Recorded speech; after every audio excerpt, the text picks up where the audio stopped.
Welcome to the Product Bakery podcast. My name is Christian. I'm Alex, and together we present you the ingredients to build the right products.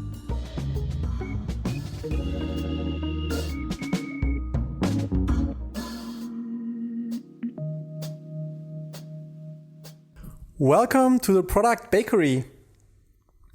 I'm sitting here today with Alex, and we had a quite nice and decent brunch this morning. It's 12 p.m. in Berlin. That's the luxury again of working with a former baker. Yeah, but I have to say I didn't bake myself today. Nevertheless, Alex and I had a very nice conversation this morning talking about what makes the perfect croissant so delicious, why we were brainstorming and discussing how to bake it, etc. We realized this could be something that needs to be researched. And once we were starting discussing how you can research what the perfect croissant is and how to bake it, we realized, okay, there are so many things that you can do. You need to consider there are so many people from different countries, different tastes, etc., that would be able to give us some feedback. And we asked ourselves, would we somehow come to a conclusion or not? And with that, we realized research is quite a tough topic, especially related to croissants. Not only that, we also realized research is a topic that is also not easy to approach in companies sometimes. Alex, what are your thoughts about that? That's an amazing intro that I definitely did not expect. But yeah, especially when it comes to taste, it's really hard to judge it. Some have taste, some don't. Yeah, in my mind I'm laughing because I'm referring to a meme that I've seen just this morning, but it's a pretty dark one, so I won't. Anyway, but coming to the research topic, I would almost try and ask you something back, because the way you just opened it with asking or with stating that we need to research something, it's not always the case that people think about research as like the first immediate thing to answer a question. Generally, or especially like in our industry where you have a lot of professionals with a lot of experience, sometimes research is played a little bit down because people think they already know the answer and so on. It really depends.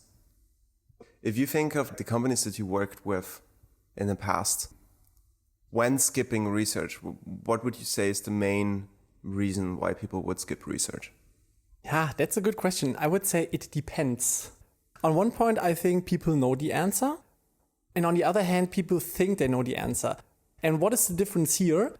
Let's say you are working in the industry of fintech, where we're coming from. You have many times topics that are strongly and heavily regulated. So you don't necessarily need to research whether it makes sense to build something. It's quite clear. But you still have the research part where you need to figure out how it will look like at the end for the customer, for example. If we look more into the area of B2C or apart from strong regulated topics, here people tend to rather jump on solutions than really asking themselves, hey, what's the real problem? So research is something that maybe sometimes gets skipped because people don't want to waste time, with the result that you build something that is not necessarily what the customer wanted. Yeah, that's definitely a good point. I think quite often, especially because we have a lot of best practices already in place and it's fairly easy to copy something or to really like something that you've seen somewhere. Let's say, I don't know, over the last couple of years, there was like a pattern that came up quite often. It was like the interaction of Tinder, and then it's, oh, why are we not building Tinder for banking? Or why are we not building Tinder for insurances and so on? Or jobs. Yeah, I totally see the point of falling in love with existing solutions, ideas, and so on.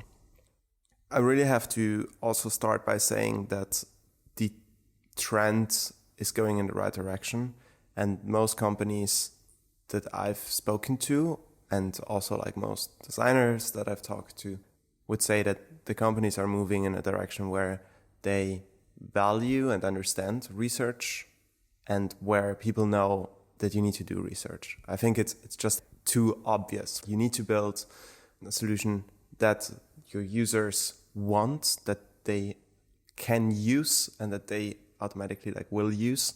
And you also need to get it in front of your users early in order to be able to iterate and to don't build something that maybe won't work in the market. Let's say I'm a CEO who believes that research is not needed. How would you convince me? Here, the important question is, why do you as a CEO think that it's not needed? Because I know what the vision is and I have the solution already in place and we just need to build it. Well, there are some ways to prove you wrong. And usually what works the best is to really get you either in front of users or get users' feedback in front of you.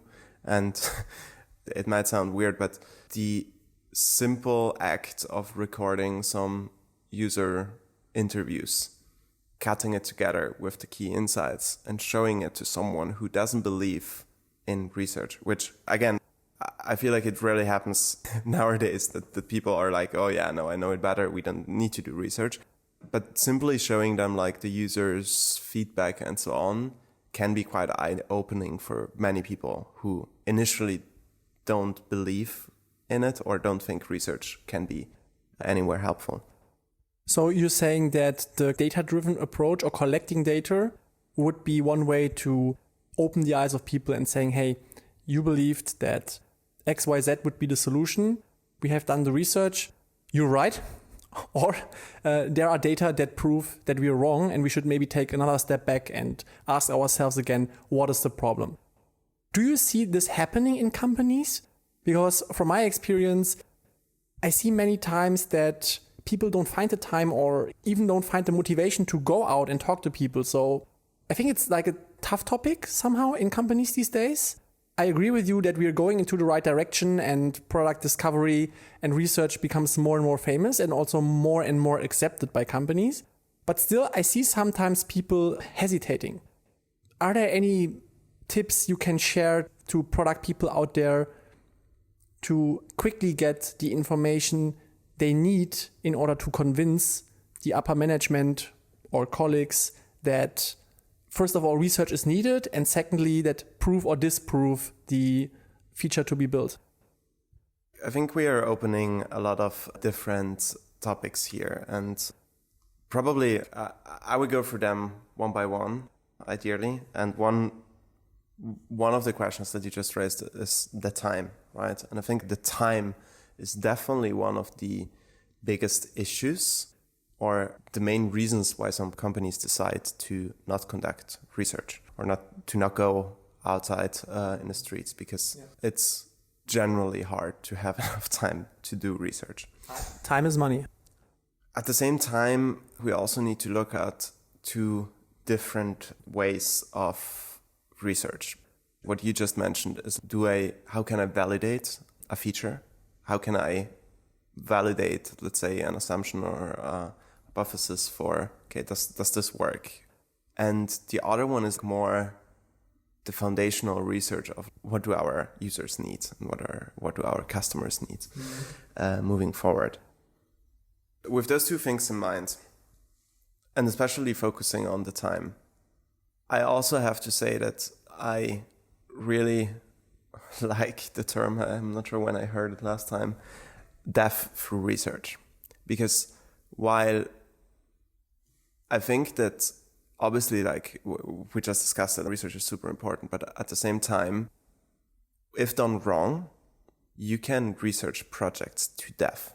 And here we also need to look at the maturity of a research department in a company and of the understanding of how to conduct research. Because what I've also seen is that designers, product managers, analysts, they fall into the trap of trying to answer everything with research at one point.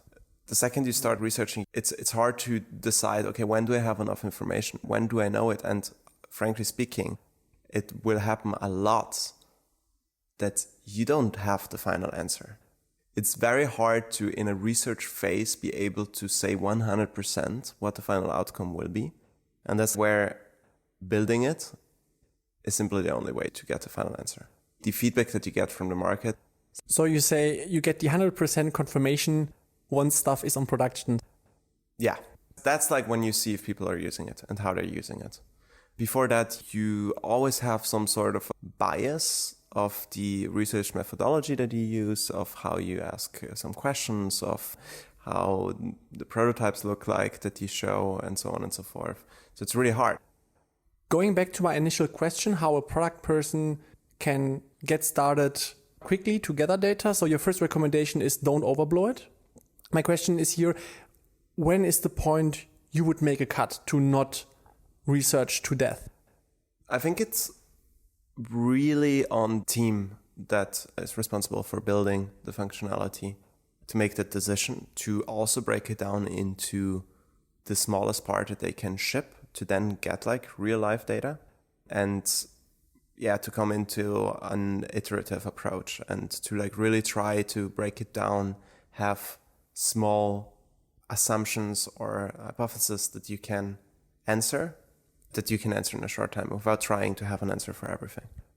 That means the first thing I should do would be defining some hypothesis that I want to prove or disprove.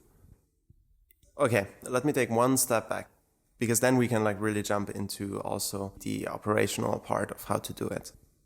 When we say time is like one of the big problems with research, and when we say that you can research projects to death, research, especially like the foundational research, tends to be slow, because it takes quite some time, or it can take quite some time, to find that one killer insight that makes you understand what to build next. Or like, it's not something that you can force into a sprint specifically and be like, okay, something that you see quite often is you have research integrated in a delivery team, in a squad, especially now where we speak about cross-functional teams.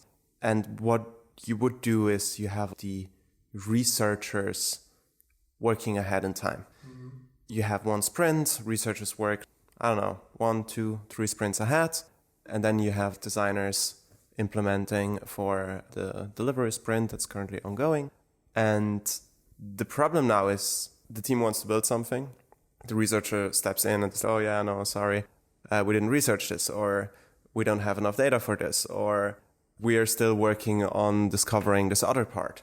And again, as we said earlier, it's like really hard to plan when you will find that insight that helps you like move the product forward.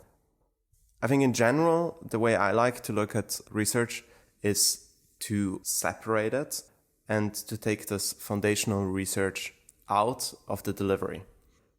So that means you make a cut in terms of the process and start splitting it to parallelize things. Is that correct? Yeah, so more of, you always will have like your delivery team. Let's call it delivery team for now. So you're talking about the teams that is developing the feature. Okay. Exactly, like the Scrum team or the squad. And they need to do research. But they need to do research on this level of delivering. And what they test is, they can test the desirability of a specific feature. They can test the usability of a specific feature. But what that means is that you always try to get one specific answer to a question. Mm-hmm.